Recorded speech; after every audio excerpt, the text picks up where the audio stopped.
இந்த சம் நம்ம பார்க்கலாம். இது வந்து one of the NEET question மாதிரி தான். ஸோ இது equivalent capacitance of the combination அப்படின்னு சொல்லியிருக்காங்க. ஸோ இப்போ ஃபஸ்ட்டு இந்த டயக்ராம் பார்த்திங்கன்னா கெப்பாசிட்டர் 1, கெப்பாசிட்டர் 2, கெப்பாசிட்டர் 3. இங்கே ஒரு பொட்டென்ஷியல் இருக்குது, இங்கே ஒரு பொட்டென்ஷியல் இருக்குது. ஸோ இந்த நெட்னா இந்த டோட்டல் கெப்பாசிட்டன்ஸ் அதுதான் வந்து நம்ம கண்டுபிடிக்க வேண்டியது. ஓகேவா? ஸோ இது வந்து என்னென்னா இப்போ எது சீரீஸில் இருக்குது, எது பேரலாக இருக்குன்றதை நம்ம ஃபஸ்ட்டு கண்டுபிடிக்கணும். ஸோ அஸ்யூம் இது potential A and B. So இங்கே பொட்டென்ஷியல் ஏ, இது பொட்டென்ஷியல் பி. ஸோ இந்த பாயிண்டில் பொட்டென்ஷியல் ஏ இருக்கும், இங்கே பொட்டென்ஷியல் ஏ இருக்கும். அதே இல்லை இந்த பாயிண்டில் பொட்டென்ஷியல் பி இருக்கும், இங்கே பொட்டென்ஷியல் பி இருக்கும். ஸோ ஃபஸ்ட்டு இந்த கெப்பாசிட்டர் C1 எடுத்துக்கும். இது வந்து பொட்டென்ஷியல் ஏயும் பொட்டென்ஷியல் பியும் இருக்குது. ஸோ இது வேறு பொட்டென்ஷியல், இது வேறு பொட்டென்ஷியல். ஓகேவா? ஸோ C1 வந்து VA VB ரெண்டு பொட்டென்ஷியல் இருக்குது. நெக்ஸ்ட்டு இப்போ C2 கெப்பாசிட்டர் 2 அதுவும் VA VB ரெண்டு பொட்டென்ஷியல். நெக்ஸ்ட்டு பார்த்திங்கன்னா கெப்பாசிட்டர் 3 இது வந்து பொட்டென்ஷியல் VB VB. ஸோ ரெண்டும் ஒரே பொட்டென்ஷியல். அது வந்து என்னென்னா டம்மி, அது வந்து ஜஸ்ட் லைக் அ வயர், அங்கே ஒன்றுமே இல்லை, அது ஒரு ஷார்ட் சர்க்யூட் தான். ஓகேவா? ஸோ இதுலேருந்து நம்ம இப்போ ரீஃபார்ம் பண்ணோன்னா என்ன ஆகும் அப்படின்னா இந்த கெப்பாசிட்டரை ரிமூவ் பண்ணிடுறோம். அதாவது அது இருந்தும் ஒன்று தான், இல்லைனாலும் ஒன்று தான். ஸோ இங்கே வந்து கெப்பாசிட்டர் 1, கெப்பாசிட்டர் 2 இருக்குது, ரெண்டுமே பொட்டென்ஷியல் A and B இருக்குது. இப்போ பார்த்தோம்னா இது ரெண்டுமே parallel. So when the capacitors are in parallel, total capacitance formula என்னது? சம்மேஷன் தான். ஸோ C1 டோட்டல் கெப்பாசிட்டன்ஸு, அதாவது எஃபெக்டிவ் கெப்பாசிட்டன்ஸ், ஈக்குவலன்ட் கெப்பாசிட்டன்ஸ் எப்படி நான் சொல்லலாம். So C1 + C2 + C3 etcetera etcetera. இப்போ நம்மளுக்கு ரெண்டு கெப்பாசிட்டர் தான் இருக்குது. ஸோ ரெண்டையும் சம் பண்ணால் முடிஞ்சு போச்சு. C1 + C2. அதே இதில் ஃபைனலாக எடுத்து எழுதிக்கலாம். The equal capacitance of the combination is 2C. So இதுதான் நம்மளோட கொஸ்டின், இதுதான் நம்ம டெரிவேஷன். நம்ம மெயினாக யோசிக்க வேண்டியது அதோட starting potential, ending potential.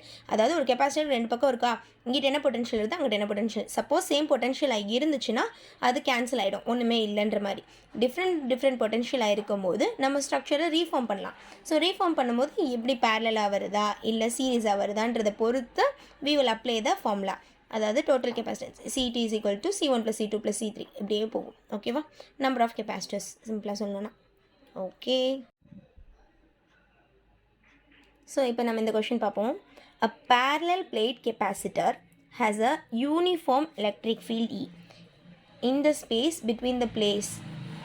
If the distance between the plates is D and the area of each plate is A, then energy stored in the capacitor. Very simple.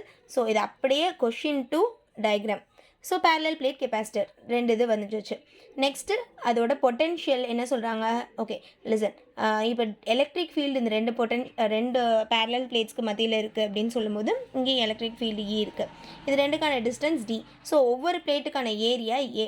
Very simple. Energy stored என்ன அப்படின்னு தான் கேட்டுக்காங்க. நார்மலாக energy stored formula என்னது? ½CV². ஓகேவா? இப்போ parallel capacitor, so given முதல் எழுதிட்டோம்.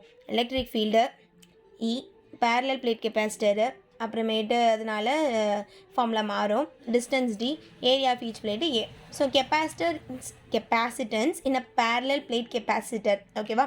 இதுதான் அதோட ஃபார்முலா. ε0 A/D. இதில் நம்மளுக்கு எப்சிலான்றது என்னது? ε0ன்றது பெர்மிட்டிவிட்டி ஆஃப் ஃப்ரீ ஸ்பேஸ். இதெல்லாம் நம்ம நிறையா சிலபஸில் படிச்சிருப்போம். ஸோ இப்போதைக்கு ஜஸ்ட் தெரிஞ்சுக்கோம். ε0னா permittivity of free space. So ε0 A/D. இதில் ஏன்றது ஏரியா ஆஃப் ஈச் பிளேட்டு, டின்றது அந்த ரெண்டு பிளேட்ஸ்க்கு நடுவில் இருக்க டிஸ்டன்ஸ். ஸோ நெக்ஸ்ட்டு பொட்டென்ஷியலோட ஃபார்முலா என்னது? எலக்ட்ரிக் ஃபீல்ட் இன்டூ டிஸ்டன்ஸ், அதாவது ED. ஸோ நம்ம இதில் ரெண்டு விஷயம் ஞாபகம் வச்சுக்கணும். ஒன்று கெப்பாசிட்டன்ஸ் ஃபார்முலா எப்சிலான். எந்த ஒரு ப்ராப்ளமாக இருந்தாலும் நமக்கு என்னென்ன ஃபீல்ட்ஸ் கொடுத்துருக்காங்களோ அதை வச்சு அதுக்கு என்ன ஃபார்முலா இருக்குது அப்படின்றத நம்ம யோசிக்கணும். ஸோ இப்போ கெப்பாசிட்டன்ஸ்னால் டிஃப்ரெண்ட் ஃபார்முலாஸ் இருக்கலாம். பொட்டென்ஷியல் வீக்கு டிஃப்ரெண்ட் ஃபார்மேட், அதாவது C = Q/Vன்னு சொல்லலாம். இப்போ சார்ஜும் வோல்ட்டு மட்டும் கொடுத்துருந்தாங்கன்னா நம்ம அப்படி எடுப்போம். அதே இதில் இப்போ நம்மளுக்கு வந்து ஏரியா, டிஸ்டன்ஸ் இந்த மாதிரி இருக்கும்போது நம்ம அது ரிலேட்டடாக தான் நம்ம ஃபார்முலா யோசிக்கணும். ஸோ கெப்பாசிட்டன்ஸ் ஃபார்முலா என்னது? ε0 A/D. அதே இதில் பொட்டென்ஷியல் ஃபார்முலா என்னது? Electric field into distance. So electric field வந்து ஈன்னு சொல்லிட்டாங்க, டிஸ்டன்ஸு D. ஸோ இப்போ எனர்ஜி ஸ்டோர்டு இந்த கெப்பாசிட்டர் ஃபார்முலா என்னது? ½CV². ஸோ Cக்கு பதிலாக ε0 A/D போட்டுருவோம், Vக்கு பதிலாக E × D. So the whole square. ஓகேவா? இதில் DD கேன்சல் அவுட் ஆனோடனே half into ε0 AD E square. So energy stored in the capacitor is equal to half E ε0 AD square. ஆப்ஷனில் எப்படி ரீஅரேஞ்ச் பண்ணியிருக்காங்களோ அதுக்கப்புறம் அது மாதிரி தான். ஸோ மல்டிப்ளிகேஷன் இப்படி இருந்தாலும் சரி, அதாவது half ε0 EAD ஸ்கொயர் இருந்தாலும் சரி, half ε0 AED ஸ்கொயர் இருந்தாலும் சரி, எப்படி ரீஅரேஞ்ச் இருந்தாலும் ஆன்சர் இது தான். இந்த டேர்ம்ஸ் இருந்துச்சுன்னா அதுதான் நம்மளோட ஆப்ஷன். ஸோ இந்த கொஷின் பார்ப்போமா. The capacitance of a parallel plate capacitor with air as medium is 6 microfarad. With the introduction of a dielectric medium, the capacitance becomes 30 microfarad.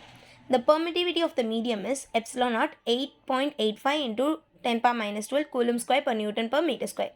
So இப்போ கொஷனில் நம்மளுக்கு என்ன சொல்கிறாங்க அப்படின்னு பார்த்தீங்கன்னா, ரெண்டு கெப்பாசிட்டன்ஸ் வேல்யூ கொடுத்துருக்காங்க. தென் ஒரு டயலெக்ட்ரிக் மீடியம், அதாவது ஒரு டயலெக்ட்ரிக் இன்ட்ரடியூஸ் பண்ணும்போது ஒரு கெப்பாசிட்டன்ஸ் வரும், அதுக்கு முன்னாடி ஒரு கெப்பாசிட்டன்ஸ் இருக்குது. So 2 different capacitance. அதுக்கப்புறம் எப்சிலான் நாட் ஒரு கான்ஸ்டன்ட் வேல்யூ கொடுத்துருக்காங்க. ஸோ இப்போ நம்ம ஃபார்முலா படி போகிறதுக்கு முன்னாடி என்னென்ன அப்படின்றது எழுதினோம்னா, கெப்பாசிட்டன்ஸ் சி நாட், ஓகேவா, அது வந்து 6 மைக்ரோஃபேரட். அடுத்து கெப்பாசிட்டன்ஸ் சி, அது பார்த்திங்கன்னா 30 மைக்ரோஃபேரட். ஸோ இப்போ நார்மலாக வந்து ஒரு டயலெக்ட்ரிக் கான்ஸ்டன்ட் வரும்போது C is equal to constant into C naught, ஓகேவா. சி நாட் சி டேஷ் எப்படினாலும் ரெப்ரசென்ட் பண்ணிக்கலாம். ஸோ நார்மலாக இப்போ சிங்கும் போது epsilon A by D, C நாட்டுங்கும் போது epsilon naught A by D. So இப்போ என்னென்னா இதுக்கு வந்து சி பை சி நாட் அப்படின்னு நம்ம சப்ஸ்டியூட் பண்ண போகிறோம், ஓகேவா. சி பை சி நாட் பண்ணும்போது epsilon naught A by D epsilon A by D by epsilon naught A by D. So இதெல்லாம் சிம்பிளிஃபை ஆனோடனே நம்மளுக்கு என்ன கிடைக்கும்னா, C by C naught is equal to epsilon by epsilon naught. So இப்போ நம்மளுக்கு என்னென்ன terms தெரியும், எப்சிலான் நாட் வேல்யூ தெரியும், சி வேல்யூ தெரியும், சி நாட் வேல்யூ தெரியும். ஸோ எல்லாத்தையும் ரீஅரேஞ்ச் பண்ணோம்னா நம்மளுக்கு எப்சிலானுக்கு ஒரு வேல்யூ கிடைக்கும், ஓகேவா. Same set of the unit வந்து இதே யூனிட் தான். அதுக்கப்புறம் நம்மளுக்கு வந்து ஆப்ஷன்ஸ்க்கு ஏற்ற மாதிரி, லைக் சப்போஸ் வந்து 4.425 அந்த மாதிரி இன்டூ 10 பார் அந்த மாதிரி எப்படி இருக்கோ அதுக்கேற்ற மாதிரி நம்ம டெசிமல்ஸ் மூவ் பண்ணி ஆன்சர் எழுதிக்கலாம், ஓகேவா. The electrostatic force between the metal plates of an isolated parallel plate capacitor C having a charge Q, area A. இப்போ வந்து நம்மளுக்கு ஃபோர்ஸ், அதாவது electrostatic force between the metal plates, ரெண்டு பேரலல் பிளேட் கெப்பாசிட்டர்னு சொல்லிட்டாங்க. ஸோ பேரலல் பிளேட் கெப்பாசிட்டர்ஸ் நம்மளுக்கு தெரியும், பார்த்துருக்கோம் நிறைய தடவை. ஸோ சார்ஜ் என்னென்னா Q, ஏரியா A. ஸோ இது ஜென்ரல் ஃபார்முலா தான், force is equal to Q square by 2 epsilon naught A. இதுதான் நம்மளோட ஆக்சுவல் டெரிவேஷன் வழியாக வந்த ஃபார்முலா, வந்த value. F is equal to Q square by 2 epsilon naught A. So இதிலேருந்து நம்ம ஆப்ஷன்ஸை relate பண்ணி பார்க்கணும். இப்போ இதை வந்து நம்ம கீழே ஆப்ஷன்ஸ்னால் பார்க்க வேணாம். ஜென்ரலாக பார்த்தோம்னா force is directly proportional to charge. ஏன்னா இதுவும் நியூமரேட்டரில் இருக்குது, இதுவும் நியூமரேட்டரில் இருக்குது. ஸோ ஃபோர்ஸ் வந்து எப்போ கூடும்னா சார்ஜ் கூட கூட ஃபோர்ஸ் கூடும், ஓகேவா. அதுக்கப்புறம் இப்போ எப்சிலான் நாட் வந்து கான்ஸ்டன்ட் தான், அது மாறாது. அதே இதில் ஏரியா, இப்போ ஏரியா வந்து குறைஞ்சிச்சு அப்படின்னா ஃபோர்ஸ் கூடும், அதே இல்லை ஏரியா கூடுச்சுன்னா ஃபோர்ஸ் குறையும், பிகாஸ் இன்வெர்ஸ்லி ப்ரொபோஷனல். இது நியூமரேட்டரில் இருக்குது, இது டினாமினேட்டரில் இருக்குது. ஸோ இப்போ நம்ம ஆப்ஷன்ஸ் பார்க்கலாம். So independent of the distance between the plates, obviously yes. ஏன்னா இங்கே நம்மளுக்கு டி டேர்மே இல்லை, டின்னு ஒன்று இருந்தால் மட்டும்தான் நம்ம ஆமாம் அது டிபெண்ட் அப்படின்னு சொல்லலாம். It's independent, so true. Next linearly proportional to the distance. So நம்ம தான் இண்டிபெண்டன்ட் சொல்லிட்டோம், then how can it be proportional? So அதனால் இந்த ஆப்ஷன் வரவே வராது. Next proportional to the square root of the distance, obviously again false, because distance is not into கன்சிடரேஷனே. Next inversely proportional to the distance between plates, அதாவது again the same, டிஸ்டன்ஸே வரல, so again false. Next directly proportional to charge, ஆமாம், ஏன்னா F மாறும் போது Q மாறும், Q மாறும் போது எஃப் மாறும், வைஸ் வர்ஸா தான். பட் ஸ்டில் இப்போ வந்து நம்மளுக்கு நியூமரேட்டரில் இருக்கனால ரெண்டுமே டைரக்ட்லி ப்ரொபோஷனல். டைரக்ட்லினா இது இன்க்ரீஸ் ஆச்சுன்னா அதுவும் இன்க்ரீஸ் ஆகும், இன்வெர்ஸ்லினா ஒன்று இன்க்ரீஸ் ஆகும்போது இன்னொன்று டிக்ரீஸ் ஆகும். ஸோ நெக்ஸ்ட்டு வந்து இன்வெர்ஸ்லி ப்ரொபோஷனல் டு ஏரியா, அது ஆமாம், ஏன்னா டினாமினேட்டரில் இருக்குது. ஸோ நம்மளுக்கு ஞாபகம் வச்சுருக்க வேண்டிய எலக்ட்ரோஸ்டாட்டிக் ஃபோர்ஸு பேரலல் பிளேட் கெப்பாசிட்டரில் சார்ஜ் Q இருக்கும்போது ஏரியா A இருக்கும்போது அதோட ஃபார்முலா என்னது, F is equal to Q square by 2 epsilon naught A, ஓகேவா. F தான் force, Q charge, A area. Okay, so இப்போ இந்த சம் பாருங்கள். A capacitor is charged by a battery. The battery is removed. Another identical uncharged capacitor is connected in parallel. The total electrostatic energy. So first என்னென்னா equal amount of positive and negative, மொதல் வந்து positive சார்ஜும் negative சார்ஜும் ஈக்குவலாக இருந்துச்சு. So அந்த இடத்துல net charge வந்து 0 பொட்டென்ஷியல் அப்ளை பண்ணுறதுக்கு முன்னாடி. ஸோ இப்போ பேட்ரி சார்ஜ் ஆன் பண்ணதுக்கப்புறம் என்ன ஆகும், பாசிட்டிவ் டைரெக்ஷன், பாசிட்டிவை வந்து நோக்கி நெகட்டிவும், நெகட்டிவை நோக்கி பாசிட்டிவும் இருக்கும். So some work done, some sort of moment of energy இருக்கும். ஸோ அப்புறமேட்டு அந்த இடத்துல பார்க்கும்போது நம்மளுக்கு சார்ஜ் Q இருக்குது, அண்ட் தென் நம்மளோட கெப்பாசிட்டன்ஸ் சி இருக்குது. ஸோ இப்போ நம்மளுக்கு நார்மலாக எனர்ஜி ஸ்டோர்டோட ஃபார்முலா என்னது? It can be half CV square, அப்படியே விக்கு பதிலாக Q பை சின்னு சப்ஸ்டியூட் பண்ணலாம். ஸோ இந்த மாதிரி சப்ஸ்டியூட் பண்ணும்போது இப்போ நம்மளுக்கு சார்ஜும் கெப்பாசிட்டன்ஸ் தான் இருக்குது. ஸோ அதனால் Q1C டேர்ம்ஸில் நம்ம எழுதிக்கிறோம். ஓகேவா? Q square by C. இப்போ கெப்பாசிட்டர் வந்து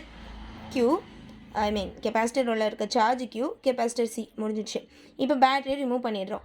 இப்போ என்ன அது, நம்மளுக்கு இன்னொரு சிஸ்டம் கூட, அதாவது நம்மளோட இன்னொரு கெப்பாசிட்டர் கூட கனெக்ட் பண்ணுறோம். ஆனால் அந்த கெப்பாசிட்டரில் சார்ஜே இல்லை. ஸோ அந்த மாதிரி டைமில் நம்மளுக்கு சார்ஜ் வந்து 0. இப்போ மேலே சார்ஜ் Q, அதாவது ஃபஸ்ட் டைம் வந்து சார்ஜ் Q இருக்குது. சார்ஜ் வந்து நெய்தர் கேன் பி கிரியேட்டட் நார் பி டெஸ்ட்ராய்ட். ஒரு சார்ஜ் வந்து இருக்குன்னா அது அப்படியே தான் இருக்கும். ஸோ அது நம்மளால் க்ரியேட் பண்ணவோ இல்லை டெஸ்ட்ராய் பண்ணவோ முடியாது அப்படின்னு சொல்கிறாங்க. ஸோ இப்போ நம்ம எனர்ஜி ஸ்டோர் ஃபார்மில் என்னது? half CV square. இங்கே வந்து நம்மளுக்கு சார்ஜ் வந்து ஒன்றுமே இல்லை. ஸோ நம்ம என்ன பண்ணுவோன்னா, இப்போ வந்து Q ரிமைன்ஸ் சேம் இல்லையா? ஸோ இப்போ நம்மளுக்கு வந்து C is equal to Q by V நம்ம பார்த்துட்டோம். இது வந்து ஃபஸ்ட்டு கண்டுபிடிச்ச ஃபார்முலா, அதாவது இந்த சிஸ்டம் 2ல் பார்த்திங்கன்னா கெப்பாசிட்டன்ஸ் 2 ஆகிடுச்சு. So 2C. ஓகேவா? So in terms of Q வந்து அதே தான் இருக்க போகுது, சார்ஜ் மாற போகிறதில்ல. பிகாஸ் அந்த சிஸ்டமில் 0 தான். ஸோ நெட் சார்ஜ் எப்போயுமே Qவாக தான் இருக்க போகுது. ஸோ Q ஸ்கொயர் தான் நியூமினேட்டர், டினாமினேட்டர் மட்டும் C பதில் 2C. ஏன்னா 2 கெப்பாசிட்டன்ஸ் இருக்குது, அது போக 2 பேரலில் இருக்குது. ஸோ அதனால் 2C. So half into Q square by 2C இந்த மாதிரி சப்ஸ்டியூட் பண்ணோன்னே நம்மளுக்கு என்ன கிடைக்கும்? இந்த Q square by 2C half இருக்கா, அதாவது Q ஸ்கொயர் பை 2C இருக்கா, இது வந்து நம்மளோட அந்த எனர்ஜி. So E1. அப்போ E2 is equal to half of E1. So decreases by a factor of 2. அதாவது பாதியாக குறைஞ்சிட்டு வருது. ஓகேவா?